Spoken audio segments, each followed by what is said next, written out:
Dear all, ransomware gang encrypted network from a webcam to bypass EDR. The Akira ransomware gang was spotted using an unsecured webcam to launch encryption attacks on a victim's network, effectively circumventing Endpoint Detection and Response, EDR, which was blocking the encryptor in Windows. Cybersecurity firm SRM team discovered the unusual attack method during a recent incident response at one of their clients. Notably, Akira only pivoted to the webcam after attempting to deploy encryptors on Windows, which were blocked by the victim's EDR solution. Akira's unorthodox attack chain. The threat actors initially gained access to the corporate network via an exposed remote access solution at the targeted company, likely by leveraging stolen credentials or brute forcing the password. After gaining access, they deployed AnyDesk, a legitimate remote access tool, and stole the company's data for use as part of the double extortion attack. Next, Akira used Remote Desktop Protocol, RDP, to move laterally and expand their presence to as many systems as possible before deploying the ransomware payload.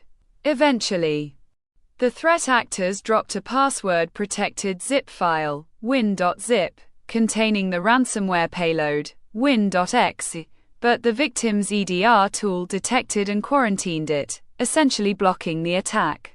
After this failure, Akira explored alternative attack pathways, scanning the network for other devices that could be used to encrypt the files and finding a webcam and fingerprint scanner. SRM explains that the attackers opted for the webcam because it was vulnerable to remote shell access and unauthorized video feed viewing. Furthermore, it ran on a Linux-based operating system compatible with Akira's Linux encryptor. It also did not have an EDR agent, making it an optimal device to remotely encrypt files on network shares. SRM confirmed to Bleeping Computer that the threat actors utilized the webcam's Linux operating system to mount Windows SMB network shares of the company's other devices. They then launched the Linux encryptor on the webcam and used it to encrypt the network shares over SMB, effectively circumventing the EDR software on the network. As the device was not being monitored, the victim organization's security team were unaware of the increase in malicious server message block, SMB, traffic from the webcam to the impacted server, which otherwise may have alerted them, explains SRM. Akira was subsequently able to encrypt files across the victim's network.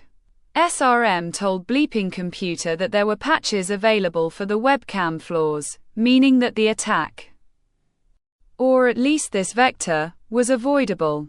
The case shows that EDR protection isn't an all-encompassing security solution, and organizations shouldn't rely on it alone to protect against attacks. Furthermore, IoT devices are not as closely monitored and maintained as computers but still pose a significant risk. Due to this, these types of devices should be isolated from the more sensitive networks, like production servers and workstations. Of equal importance, all devices, even IoT devices, should have their firmware updated regularly to patch known flaws that could be exploited in attacks.